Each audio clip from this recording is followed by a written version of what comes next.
Alright, back out in the garage with a garage project update. Not much going on with the 302 Super.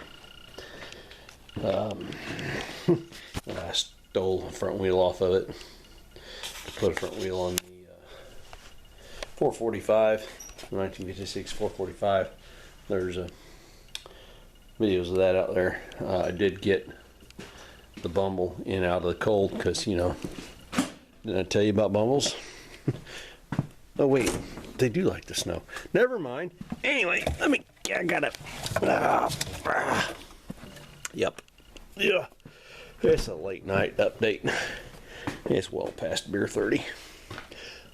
Oh. Anyway, garage projects. That was kind of one. It was a kind of a work garage project. Well, we've had weather here in Indiana. In case you hadn't been watching the news, I was kind of semi-stranded. I live like a mile from work, so yeah, for me to not be able to get there is, yeah. If I can't get a mile uphill both ways and snow up to my knees, then my grandfather would be disappointed. Anyway. That bad boy was slated to just be junked ish. Cleaned the carburetor out.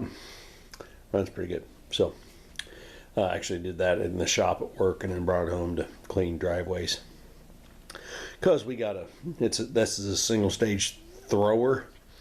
We got a dual stage 5-horse blower thing at work. So this wasn't needed.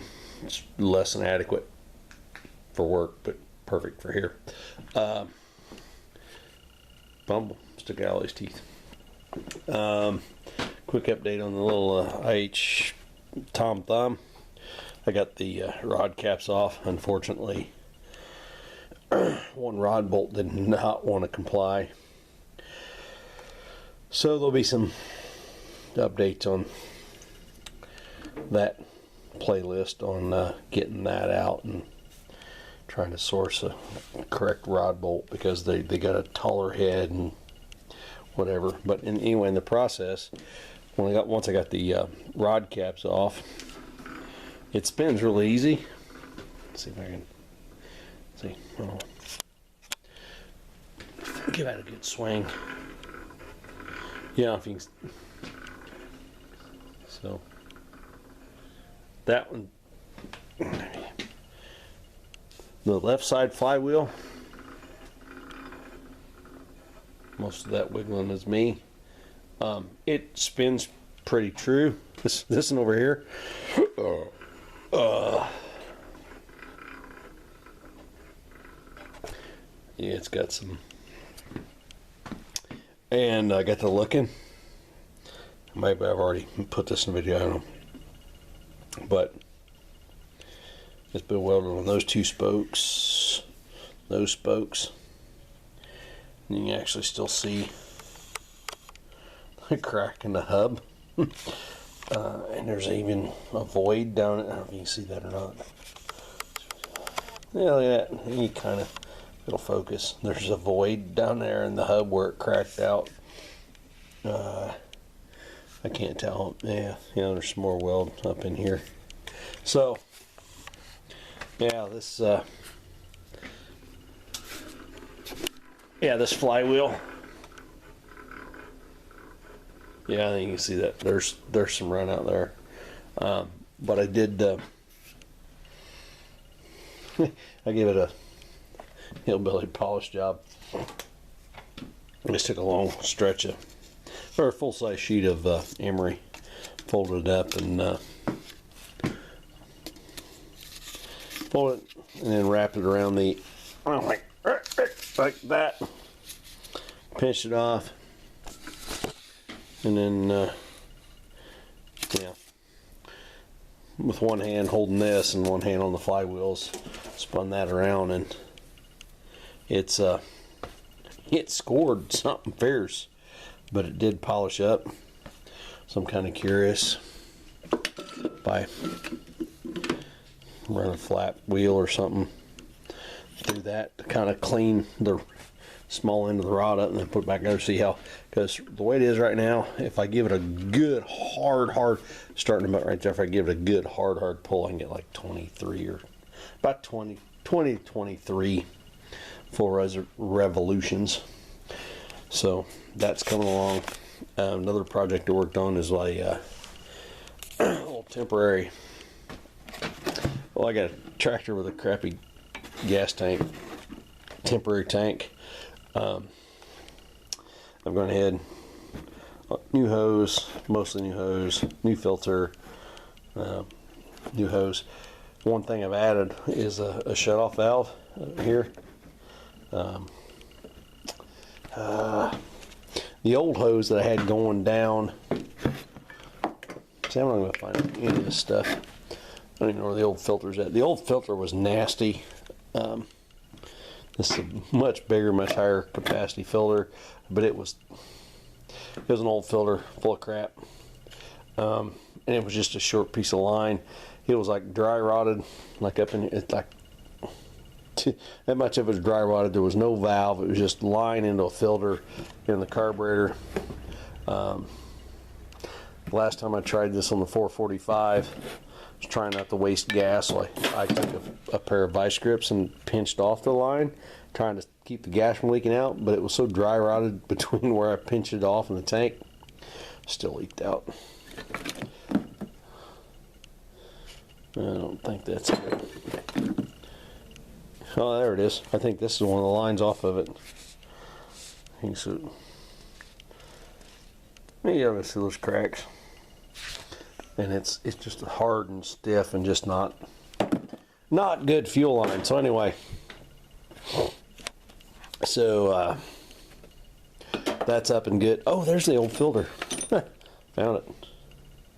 Yeah, see all that crap burning about. Yeah, should kind of look like that. I got that going on. So I just went ahead and chucked that, putting the filter on. Yeah. So there's one of the bearing caps off the Tom Thumb. Something else I did tonight, kind of in conjunction with this. Yeah, drag this out of the way because I'm not going out back out in the rain. Not rain, back out in the cold and the snow. On the 445, I did build up a new fuel line. Oh, God. I'm gonna die. So O'Reilly's carries these nifty, I think they're Mystery Gasket brand inline fuel filters. If you get the right one, you get this canister section here, and the chrome bit is all part of the filter. The element inside is replaceable, and they sell the replacements in a 3-pack. But what I like about it is the outlet. Is the chrome is threaded, and it comes with 1/4, 5/16, and 3/8 fuel line fuel barbs. So you can, if you got a 3/8 coming out of your tank and 1/4 going to your carburetor, whatever, you just mix and match whatever, make it work.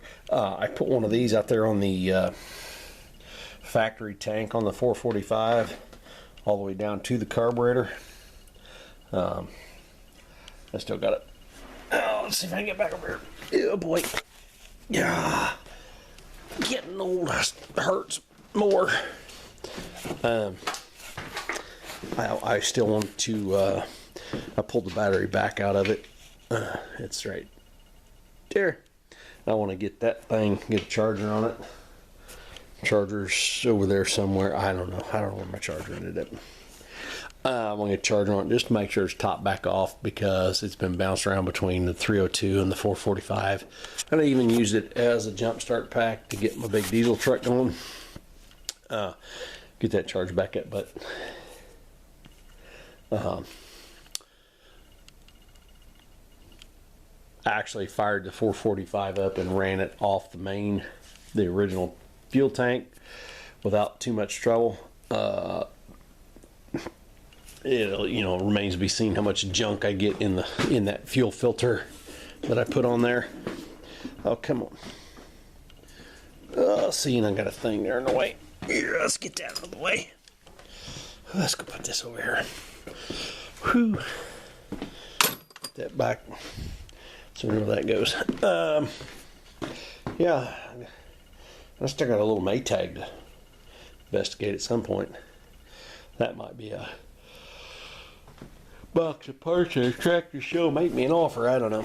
Let's roll this back over here out the way. Ish. Man, I like these rolling carts. I gotta get me another one or two of them things. Anyway, yeah, I got the with the fuel filter back on the 445, lines down to it. Got that battery in it.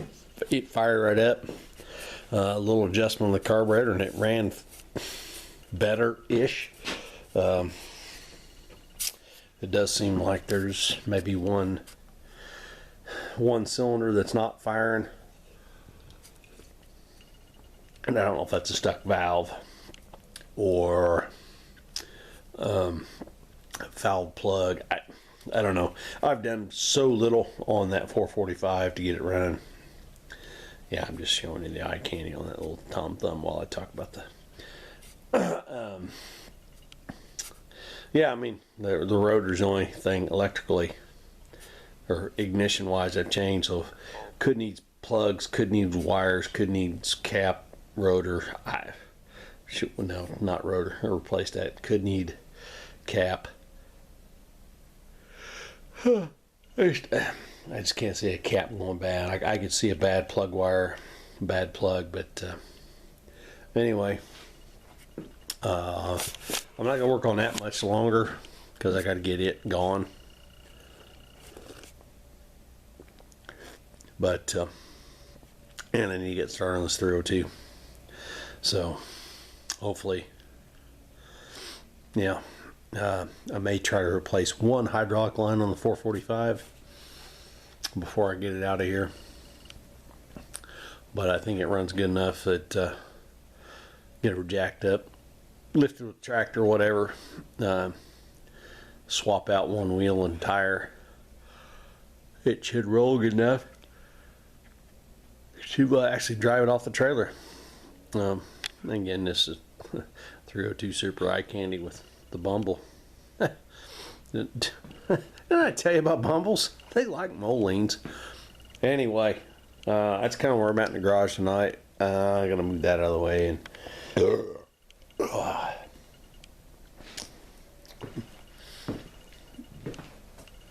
got this little, I think it's a 6S Briggs. I'd like to get that going. That looks like a fairly simple project.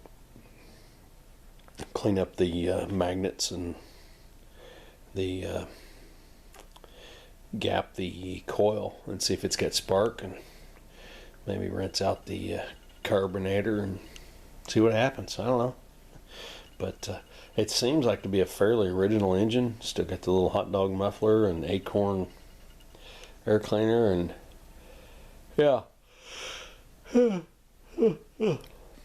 My grandfather-in-law would probably be drooling over his back teeth over this thing because it's man, it's all there, best as I can tell. So that might be I may tackle that before I work on the Tom Thumb much more, because that's gonna be a Tom Thumb's more a long-term project, I think. I shouldn't say always. I've kind of wanted a hit and miss for a while. Had a girlfriend in college. We went to a tractor show, and she wanted to know how they work. And she, I don't know. Walked over to Gus and says, "Hey, she wants to know how these things work." And he kind of explained it to me, and ever since I was like, well, that's kind of some neat engineering. Yeah, we'll just hold the exhaust valve until we need more power, and we shut that thing, let it suck the intake open, and go bang. Yeah, they're kind of cool, and I think the Tom Thumb seems like kind of a collectible enough engine that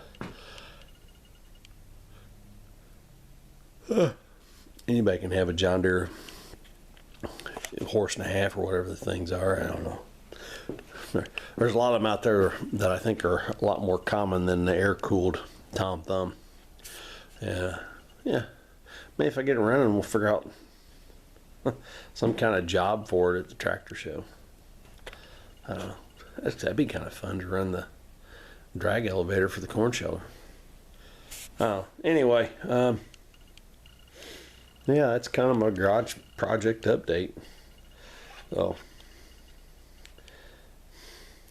I'm not going to ask you to like, subscribe, unsubscribe, dislike, and none of that stuff. You do what you want to do. If you like the videos, whatever. Okay, me filming's kind of an excuse for me to come out here and look at my list of projects and say, damn, I got a lot of shit to do. Pardon my... That ain't French. That's that front American. Pardon my American. That's I got a lot of shit to do. So anyway,